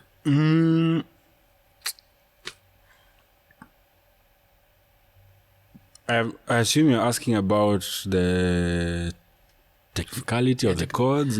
From arrangement, basically from you have a piece of project, now the determination of which instrument to use where. Okay. You have your piece already ready. Yes. But now the determination of here I'll wish a keyboard to start, or here I'll wish this instrument to. Okay. So once the song imemarinate kwa kichwa, sasa hapo ndio, that's when now the creative juices will start to kick in. There are some scenarios, like let's say, like now that we have the song, nizamishe, I'll use that song as an example. Your song nanindi alianzisha. My very able brother called Daniel, anaitwa Daniel Litaba. He was the acoustic guitarist in that song. So walicheza peke yao wakiimba, like he was playing with Joanna. Sijui mimi nilikuwa na dunini, I was just being distracted somewhere. I need to work on that. And then they were playing by themselves. vile iko, it was just beautiful. I was like, nambona hii song isikuwe tu guitar driven kabisa, ikuwe tu like acoustic ndio at least ianzishe nini. That's how that song came to be. Like it just felt right. It felt right for the acoustic guitarist to begin the song. And he came back pole too, but he's still very, very dominant. Kuna songs zingine they're supposed to be big intros. Ukisikia, yani when you hear the song, that's a big intro. Like when you just hear the demo, you decide that's going to be a very big intro. So big intros mean for sure drama na bass stuff. You know, Key Hebrews 12 Alpha. What is wrong with you? Skizani Hebrews 12 by Jackie Gashiri. Hi Jackie Gashiri. Awesome. Yeah. Maybe additionally, how do you balance personal style and artist's vision? Hey, hapo ndio msanii na MD uko sana by the way. So as a good producer or as a good MD, I'll say MD because huku Kenya tumeifunika all those roles with the term MD. MD, yeah, but there's a producer, there's an arranger, there's the MD, there's the band director. Yani kuna kazi mingi. So respect MDs in this country. Which camera? This one. Yes. Please. If you're an artist, if you're an audience, I beseech you to respect MDs because those people wanavaa kofia mingi sana. They're the producers. They are the arrangers. They are the band directors. In most cases, they are also the music directors. All these things, they are very different. Who is a producer? A producer is a person who makes sure that yende akona vision ya msanii. Yende akona hiyo vision, he'll use session musicians to execute that sound. Okay? So si lazima play, si master cheze. Ye bora vision yake iko executed. That's why I want to reach one day. A band director, Eugene explain hiyo juzi. Akasema band director ni mtu ana make sure the band is doing what's supposed to do. Ana guide band through a set. You know, like drama toka ingia nini 1 2 3 4. A music director yes ndio ana make sure the whole team is gelling together in terms of even logistics, even admin. That's the music director and make sure at is on time, is the disciplinarian, hizo vitu zote. Then the arranger kazi yake tu ni kukuja apatiwe song in its raw format. Like haijaekwa kitu, imewekwa tu like let's say progression is 6 1 2 4. Amecheza hivyo. So he's the one making sure that kuna ka intro kana sound hivi, verse na sound hivi. So hiyo yote in this country of ours tumeka hiyo yote into an MD. Yenda anafanyia kazi yote. And we are here to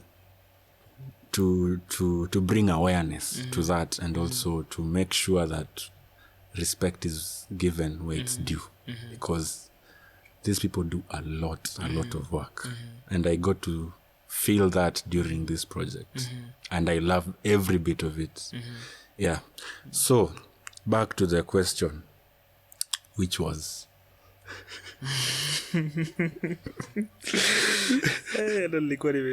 so okay, let me just continue. So yeah, msanii na artist, msanii na MD. Yeah, personal style and artist vision. Yeah, so hapa ndio makosa yu ingia. Most a mistake that we see happening, especially with us young musicians, au tumetokea juzi tunataka ku-execute mission yetu, vision yetu kwa kazi ya msanii, kwa kazi ya mtu mwingine.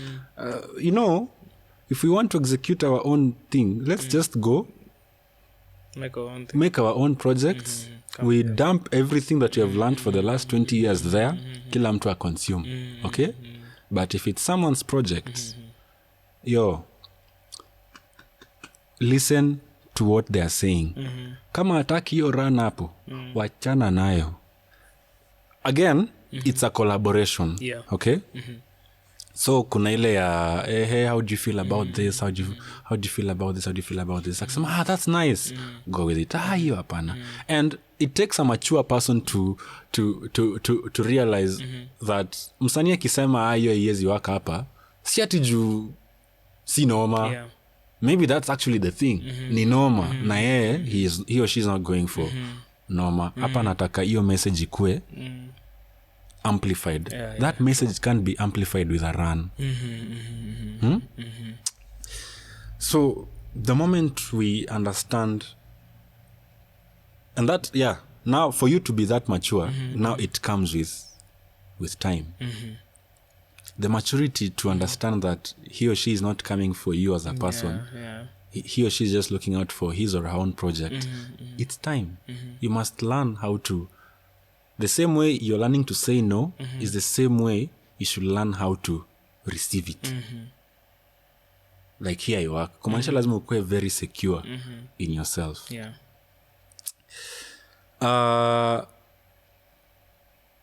don't want to overwhelm people with your 15 years of skill.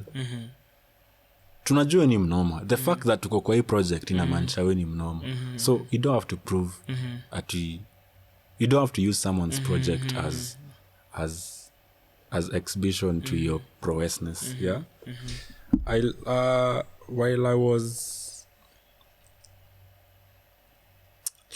While I was contacted by Maureen about Joanna's live recording back in March,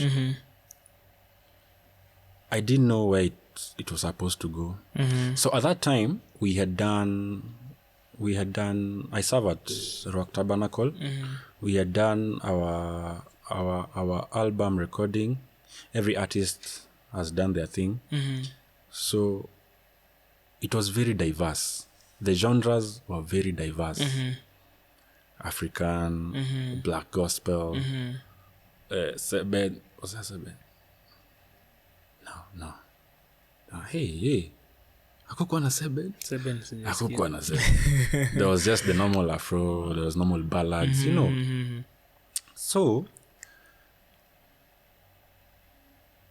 rock worship can be very modern. Can be very gospel oriented. So in this context, when I say gospel, I don't mean gospel as gospel or secular. I mean gospel as a genre. I mean black gospel.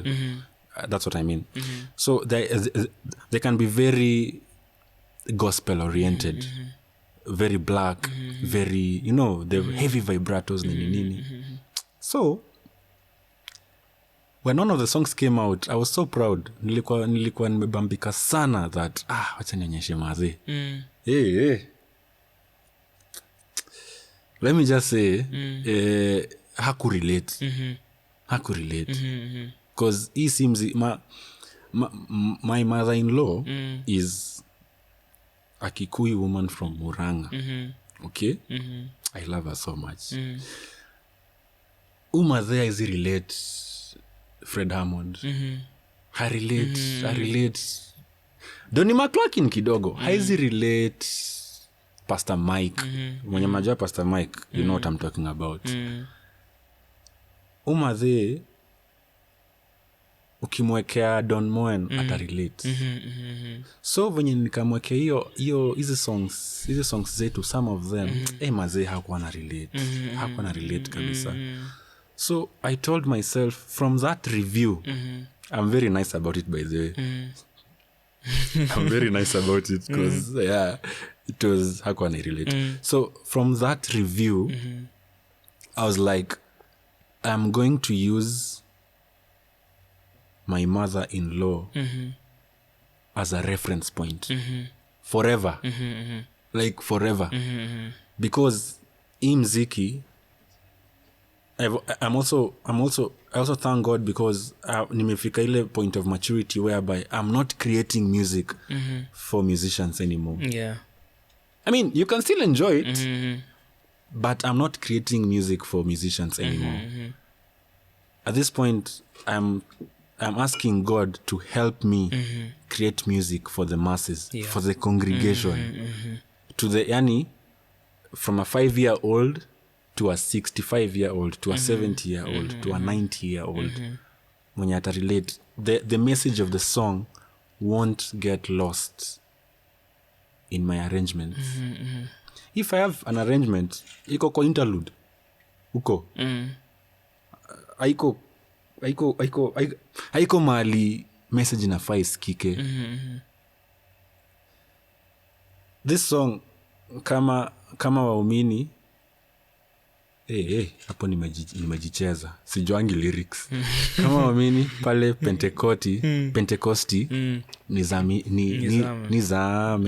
So you like you'd as a producer or as an arranger, you have to make sure you have to make sure that part I quit distracted with anything at all. In fact, nivetu atungeacha like icheze a cappella. Otherwise hiyo ni part unaacha drums kwanza haiko, bass haiko.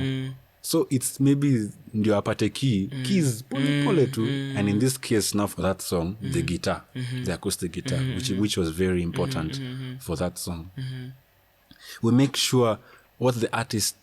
I got this tip from one of my best producers out there called Jamel Kimbro.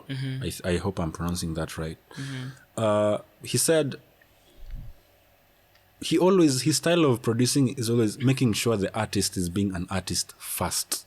Like iyo ni yake, like iyo song ni yake, so wacha akwe wa kwanza. So that's how I approached that particular song. Msanii ndiye anaintroduce song, aambie watu ni nini anataka kusema. And while she's saying that, band sisi tuko tu huko nyuma tumetulia. Hata hapo loop haikuwa hapo. Ilikuwa tu msanii, keys na guitar peke yake. Don't dilute what the artist wants to say using arrangements. Don't. Hiyo hata najua hiyo, that one I can say it na nguvu. Hiyo najua hata it require growth or anything or opinion. Let the artist be the artist. Yeah, because it's the artist and then you unakuja tu hapo kudeliver mtoi si wako. Mtoi ni unatoa mtoi mpatie kabisa. Yeah. So back to my so I usually use so ni venye tu siwezi mplayer unreleased. My unreleased zinakuangaza again. My wife is also... I got married, guys, by the way. So my wife, I can't say she's not musical, but she's ni corporate, as corporate as they come, like 9 to 5. So pale muziki kidogo atakupatia an honest review as a consumer. So ndio usikiza unreleased zangu mingi sana, by the way. Baby na sound aje. Na sound poa. Ni too loud. Mli overplay. Mli so kaimbambi kidogo, I have to go back to the drawing board. So I always use them as my reference point to make sure that first of all the music is for them. And then musicians tutaona maneno baadaye. Awesome. And maybe how close do you work with composers, other producers, and even maybe you've already said about consumers, people who at least you get to... Do you also work with other arrangers or other musicians? Oh yeah. You give them, skiza hii. What do you think also? Oh okay. Kuskiza. Yeah, of your course. Projects. Of course, for sure. Shida na hiyo for musicians ni kujinx. Because mimi again I need to work on a lot of things. Mimi sasa self doubt yangu inakuanga hapa mahali juu. So nikipatia mse na niambie so I think so, this is what you should do. I usually get na chananga na hiyo project kwanza. Or kama ni hiyo idea na achananga nayo kwanza. Na achana. So I don't usually share a lot of unreleased to people kabla, because the only people who matter at that particular point is my session musicians. Hao ndio Joe ndio wataicheza, so hao ndio wanafaa exit. So ile sharing arrangements before I have to say I'm kind of selfish with unreleased. Because not just at staki msikia ni I change me, akili yangu you change haraka. And maybe that was the best one. Maybe haikuwa poa kwa umse while to the rest of the masses inaweza kuwa poa sana. So maybe what I think I should work on being stand on the ideas, being stand, so that I also, because I really like to get feedback. But hiyo kila asa ufala inakuanga unapatia mse moja unapatia mse mwingine pia asikize pia like asivo like unapatia mse moja akupe feedback. Unapatia mse mwingine anakupatia feedback yenye ina contrast to the first feedback. Ukipatia mwingine tena sasa utaangalia sasa huwezi change. So inabidi tu you trust your gut. Me I usually just trust my gut na inasonga hivyo. Isonga hivyo. But approvals lazima. Approvals lazima ni acquire from, I don't know if I'm allowed to say this. No, but she announced, so I am allowed to say this. So few weeks ago, by the time this video not okay, I think it will be okay, still few weeks. Jacqueline Medza had a live recording as well, but it was very intimate. So I was working very closely with Eugene. Because again, still goes back to my point. They are still, as it matters to the ones who are playing, to the session musicians. Anyway, so I was working so closely with Eugene because I was getting a lot of ebu ina sound aje, iko aje, because that is his whatever we were doing is his genre, ni space yake, like hapo ndio Eugene ana shine. So I got a lot of advice, I got a lot of tips here and there. So yeah, if it's in that regard, I usually share, but not to people who wenye hata bado wanajitafuta. Sijui kama unanielewa. I mean that in the most humble way possible. Nakupata. Yes. Okay. Awesome. Maybe one thing that is there a moment that you still remember to date that maybe a challenge that you've encountered either on stage as an MD or as a musician that a challenge? It can either be a breakdown of something or just anything that you felt is a challenge for you as a musician. There's a friend of mine called Maureen Likavo. Hey, she had a live recording. Wind, come like a wind, come like a fire, come like the rain. She had a project I released some few months back. Go check that music out. Maureen Likavo. Such a powerhouse. You're not just a powerhouse, a powerful one. Anyway, your live recording tumeenda kurecord. Maze, so IVC, if you have been at IVC, you know iko na glass, it's the whole structure is glass. So kidogo pale kwa acoustics kidogo si mbaya, but snake gongo hapa unasikia snare ingine half a second later kiwa huko. So like ta Hey, my in-ears are not working. the whole time. I think there was a problem with the cable or something. There was a problem. Bro, the whole gig, the whole live recording, bro. No.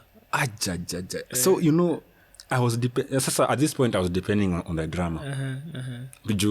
At least drama alikuwa karibu yangu. So I could now follow his tempo. But playing muscle memory, because I couldn't hear anything. Because I don't know what. I think that was my as much as I really had fun playing, but that was a challenge. Strenuous. It was very strenuous. It was very, but your project yake ilikuwa amazing sana. Very powerful songs. Even as we wind up on a few, I just want to get your thoughts on these few issues. One of them is, how do you deal with stage fright? Stage fright. I still deal with it till date. Yes. What are the things you do to just ensure umetoka your zone? Umetoka zone. Sasa uzuri ama ubaya, okay, hiyo ni si uzuri ya stage fright. The good thing about that whole session is the moment you loop iende hivi or upige the first note imeenda yote. But now before that I usually make sure I have nimejiseclude for like a good hour. Nimejiseclude to just no talking, no scrolling, like ni calm down because it's still there. Stage fright is still there. As much as I'm an introvert, but I feed a lot of, I feed from the audience, congregation, whichever.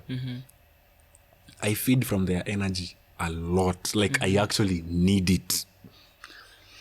So, which is contrast to who I am. I don't like hey, me I can't stay with a lot of people for so long. Anxiety nazanga kuingia. But now being on stage, it's a different thing because I feed a lot of. So to make sure that I'm okay, I usually zone out to kwanza for like a quick hour before gig, before set, that is, sound check you happen way before.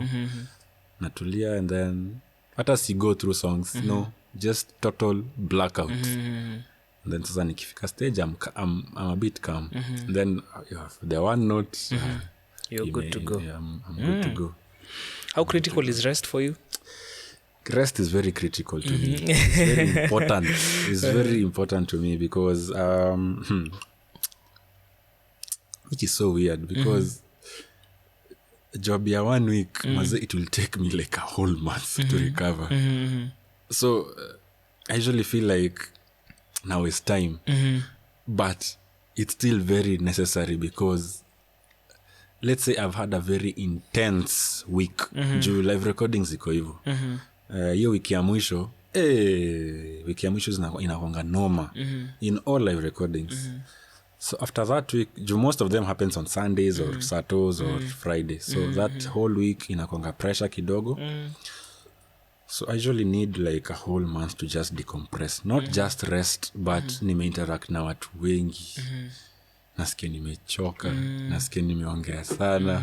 I just want to like zone out for like a good month, alafu sa mtaniona nikitokea sasa from wherever. But that for me is very important because also it helps me with creation. Sa noma inakuanga pale uko na project ziko back to back.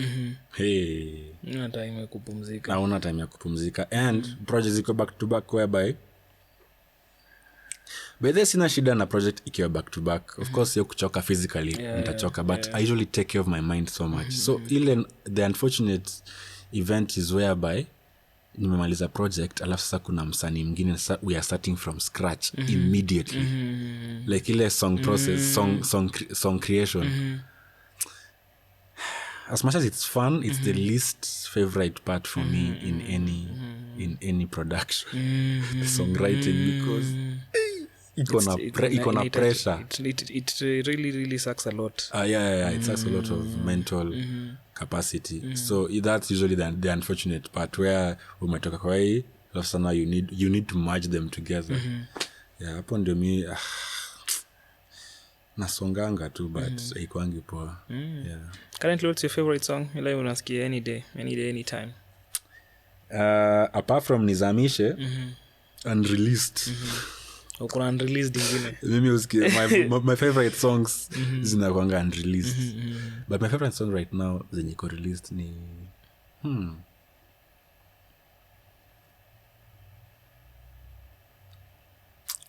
man, ni mingi. Putting in mind, I know for musicians it's always like a circle. Today you like this one, tomorrow uko pale, but leo song nazanda nisikize tu sasa hivi vizuri like hata sita ni kai I think ni album yote 2 years and now ya Marvin Sapp. It's called Then and Now. Just the whole album. Because as a keyboard player, that's where I'm at. That's what I'm trying. That's what I'm trying to sound like. So Then and Now. So project ingine ikikam nitatafuta ingine. Because I usually my favorite songs zinakujaga na seasons. Venye tu umesema seasons too. Aside from music, wakati Bloodworth ametulia, hata anafanya nini, anapenda kufanya nini? I came to discover recently.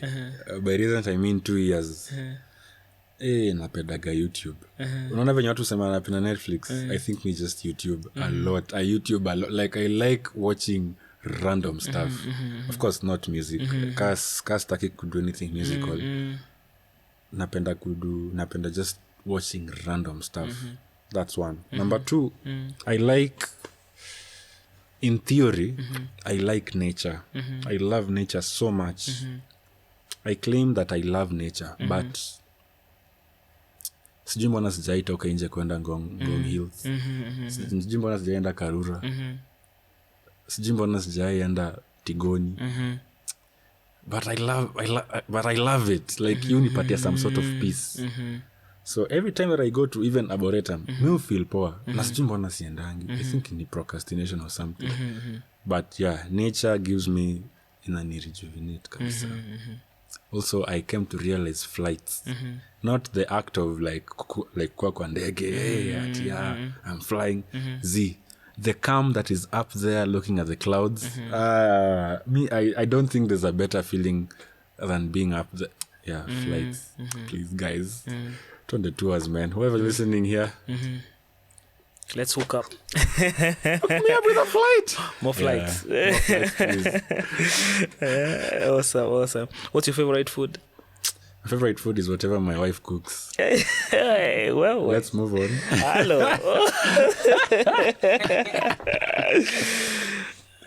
On the real though, fried rice. I like fried rice a lot. Vegetable fried rice. Na machicken hapo. Kuku nilijua kuku lazima bro, hiyo ni constant. Hiyo ni constant. Lazima hata straight sema. Hiyo ni constant. But on the real, whatever the wife cooks is my favorite meal. Oh, awesome. Wow. Amazing. Wow.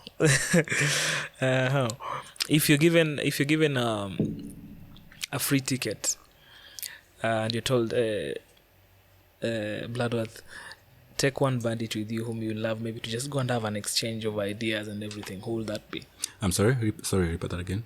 If you're given a ticket, a free ticket, let's say even for a week, or even for 2 days or 3 days, you're told, take out one bandit. Yeah. Okay. Whom you'll just love to just go and exchange ideas, have an experience, get out how they think of you things. Who will that be? Hapo nataka kunipiganisha na watu.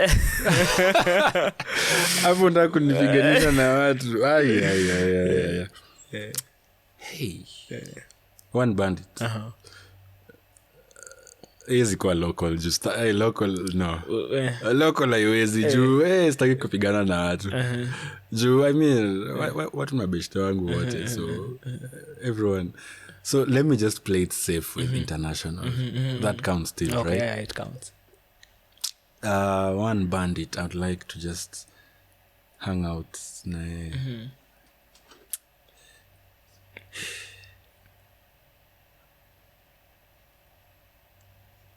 mazee wako wengi guy that would be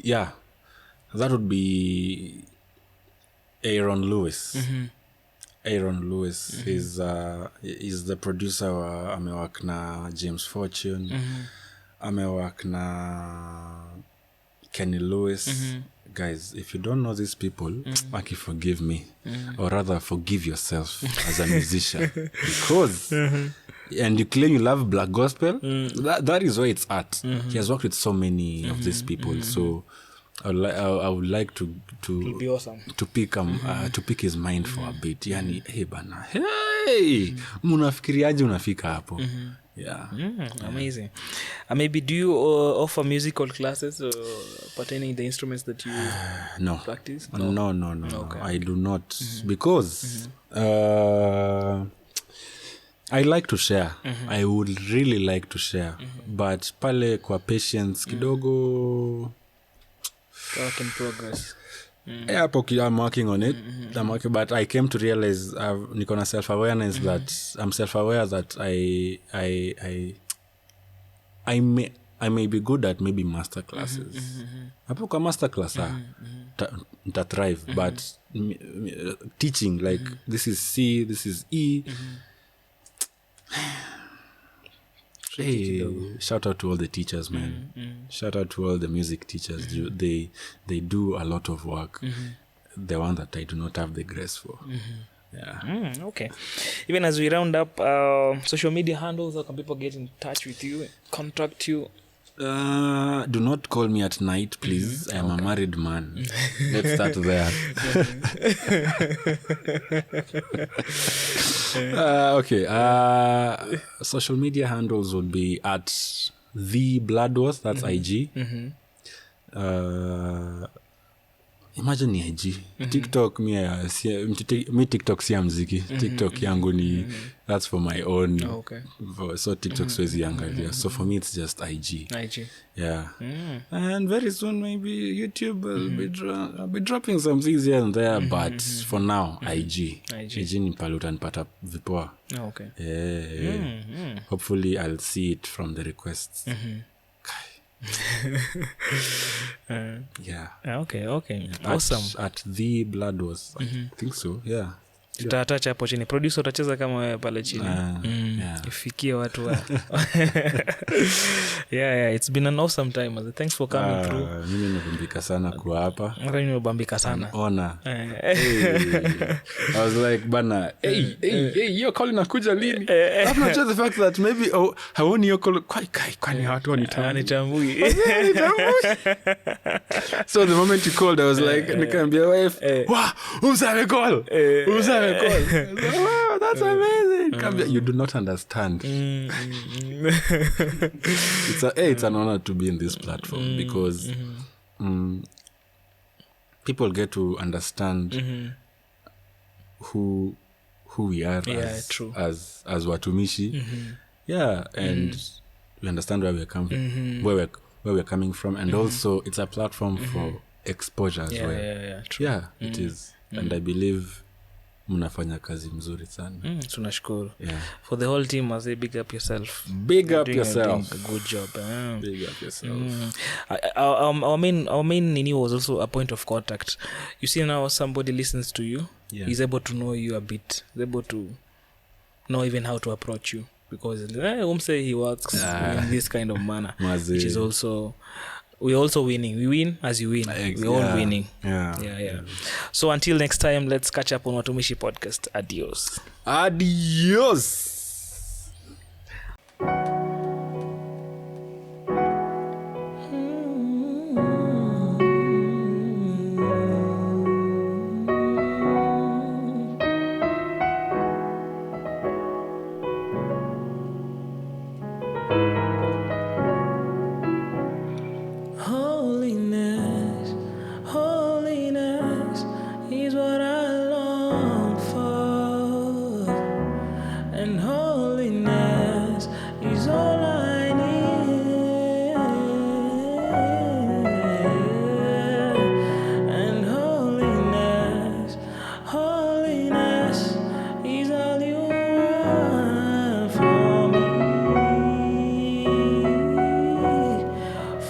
me.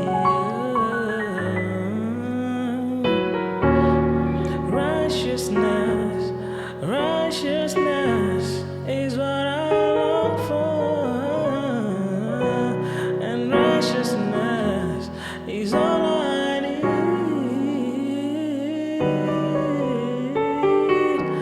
and righteousness, righteousness is all you want for me, and for me.